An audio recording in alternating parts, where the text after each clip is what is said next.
And when we started this segment, the idea was the best stories that Melanie and I hear in the course of the day or the week or the year is when we have our good friend who's a priest, comes on and, stays out here with us, and he's on the couch telling us, never sharing anything he's not supposed to share, but just sharing just some of the insanity, some of the insane moments that really only happen to priests. Very funny. And it started with our best friend, Father B, and from there we actually went on and asked several other priests, because we thought maybe it's just him. Right. Maybe he's just that nuts. And crazy people they're just attracted to his priesthood. And then, no, we came to find out, as we have some other priest friends, that it's pretty insane. Yeah. It's really pretty nuts. But, we would be remiss. It would be wrong for us not to have our final episode of Fired Up here on the Catholic Channel and not have a Tales from the Rectory and not be joined by, I would say, out of all the priests who share their stories, the greatest Tales from the Rectory storyteller, Father B, who is on the line joining us now. Father B, welcome back to Fired Up. Praise the Lord. It's so good to be back with you on this ultimate show. Ultimate. Yes. I wasn't available last week, or I would have been on the penultimate show. I'm not showing off here. It's using big words. Not about me. It's about you.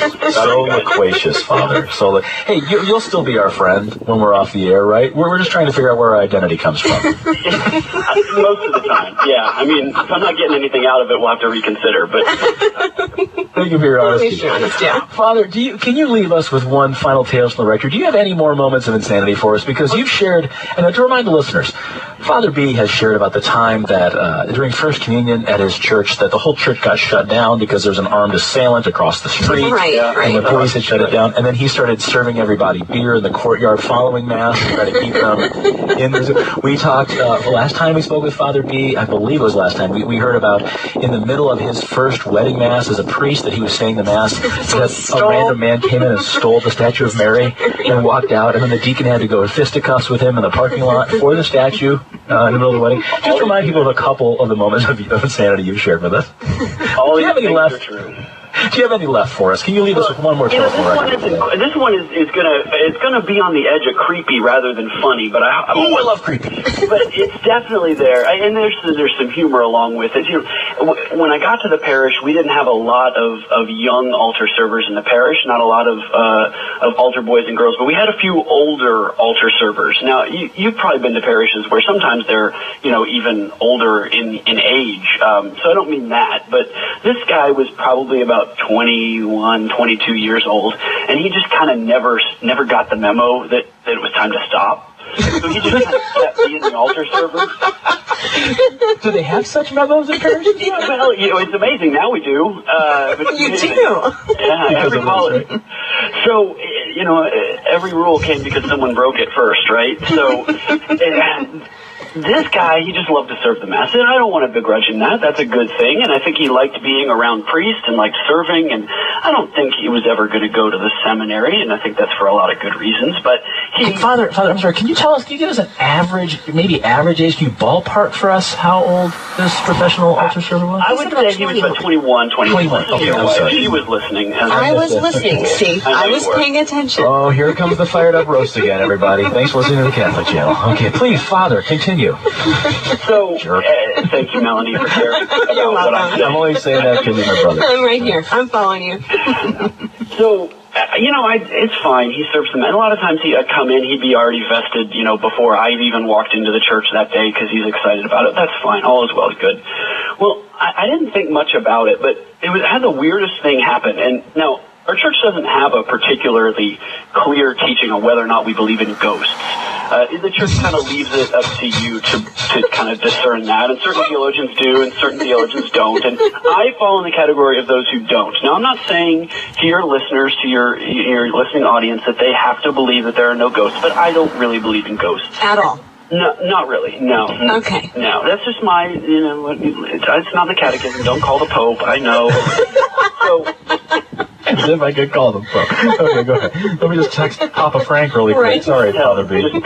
So one day I'm there minding my business, and I get up one morning to get dressed for Mass as I want to do, and so I put on my black shirt, and I go to put the collar on that attaches over the black shirt, the clerical collar, and it's gone.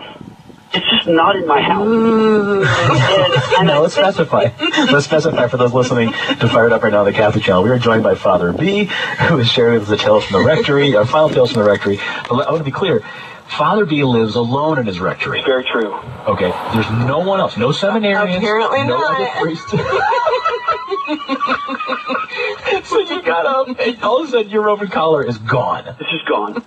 And it's gone. And you can't really, you can't dress like a priest without one. And it's not just, I want to be clear, it's not like the tongue depressor, the kind of what I call like the equivalent of like a clip-on tie. Oh, some priests wear the white. They do. Right. Okay. Yeah, and that's so it's not like that. Not like that. It's the full collar. So without this, I just look like a waiter because I'm just wearing a black shirt and black pants. Welcome to Macaroni Grill. Right. Yeah, there it is. So were you trying to find like a Post-it note or something, a little white? That Anything you could to cut out construction paper? Well, so I eventually went, I found an old one somewhere, but I couldn't find it. And I'm thinking to myself, I didn't go on a bender last night. I wasn't out. It wasn't like priest night out. It wasn't. Priest night out. Yeah, hey, Father, last time you carried the incense, it's my turn. It wasn't around an empty bottle of, Seagram's at a bar somewhere in town. I knew I hadn't left it anywhere. It's not an occupational hazard to lose your Roman collar, right? So apparently it is. And if it was, I wouldn't be talking about it on the air.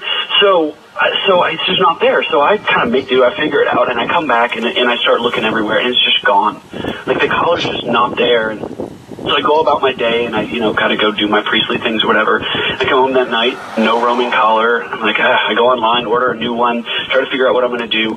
The next morning, no Roman collar. I kind of piece it together, figure it out. And then the next afternoon, so the second day, more than 24 hours later, I come home, and sitting on my desk is the Roman collar.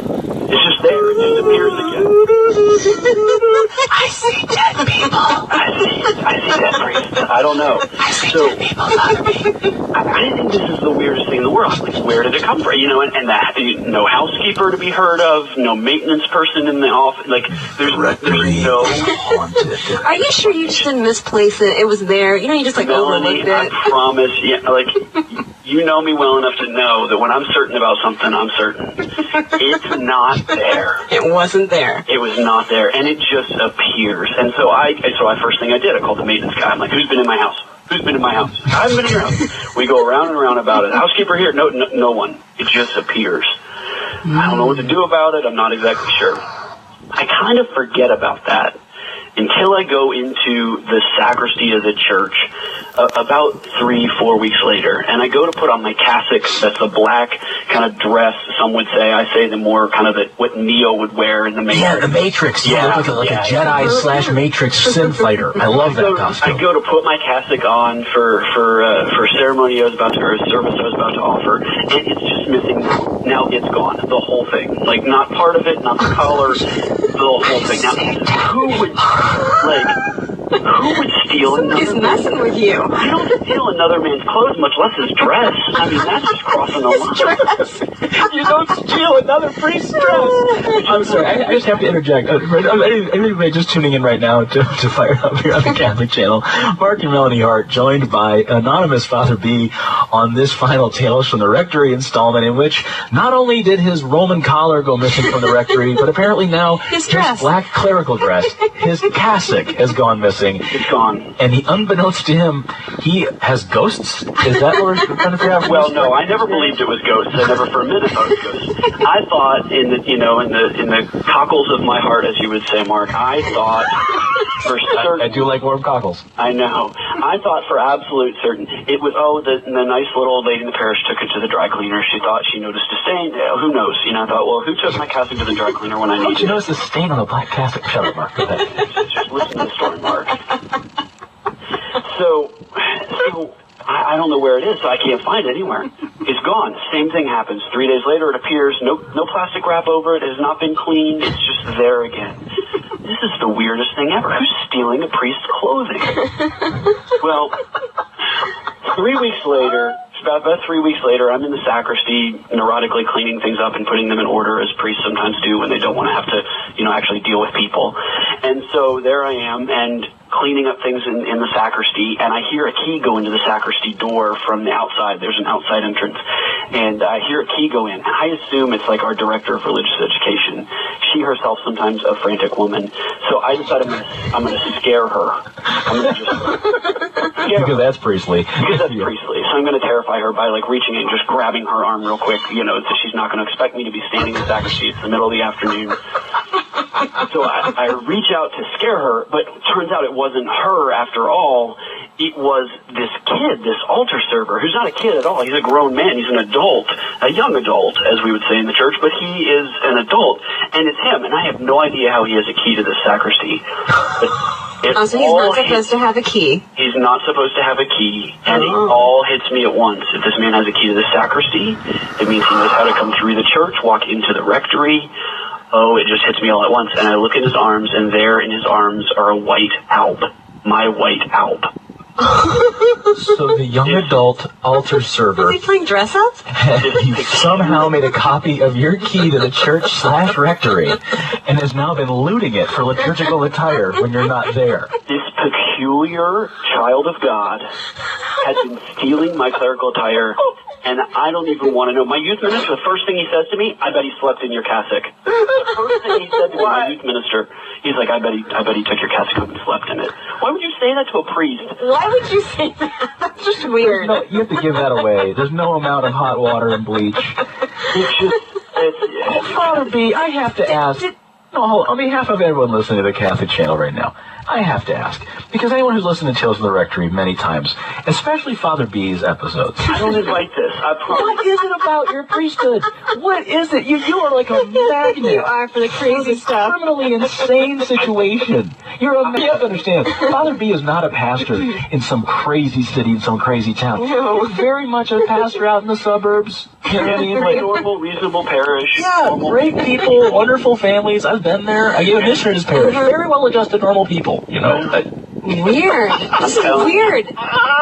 Did you ever ask for an explanation? No, I mean, we just made the police handle everything at that point, because you can't take the risk. I mean, they say you're not a true priest until you have your first restraining order, and I think... Is this part of seminary training? Yeah, it's in there right there. I mean, the magistrate knows. You walk in, and then you're like, they're like, it's another priest. Do you need a restraining order? Someone a little weirdly attached to you? And you're like, well, yeah, this one was stealing my clothes. Yeah. I mean, I don't know what you do. I mean, this is fascinating. I bet a lot of people listening to the show right now don't realize. So this is actually a normal occurrence. Well, not a young adult stealing your liturgy attire, but for priests, it's a normal occurrence for priests to have to go get restraining orders. Well, I mean, maybe not yeah, it is. There's no way around Pretty much every priest has had. I mean, of my closest priest friends, I would say at least half of them have had to take out a restraining order. Wow. Yeah, people just, they cling to that which they cannot have, and it's just... Oh my gosh! Did you just say that? Oh, that was great. Did you just? You can understand this, Melanie. You know me. You can understand. I really can. What? Doesn't shock me at all. Oh my gosh! I've lost my mind. I've lost control of the show. You asked for a story to go out on, and it was just, there it is. Creepy. This is why I love Tales from the Rectory, because it allows the rest of us, as the priest might call, common folk, John and Jane Q. Pew, right, sitting out there in the pews. It allows John and Jane Q. Pew, us very much included, to peer behind the veil of the sacristy for a moment to see just how much our priests do that we don't know about. We have no idea. How much they're called into, how much is put in front of them, and may I just say, Father B, that somehow you always seem to navigate these waters, not only with pastoral care and wisdom, but with a great sense of humor in the process, man. I mean, when you're calling the locksmith and saying, please change all the locks and put in a security system in the rectory, you have to be able to laugh along with that. You must have felt pretty affirmed. Yes. This gentleman just really liked you. Allie's silver lining. There she is, Father B. Isn't she good at that? You know she's so good at this. She's so good. She can find a silver lining in the middle of a hurricane. I'll tell you. Oh, You must be wow. so affirmed, Father B, that this He maniac needed was... to wear your clothes. No, on the more important things, is this really the end? This is the end of the show. Melanie and I are still happily We're married. still gonna stay married. We're still gonna We're not splitting up or anything. No. We still want you to You're come going out. to keep the kids, right? Yeah. Like that? We still want you to come out and hang out. We still want you to come and say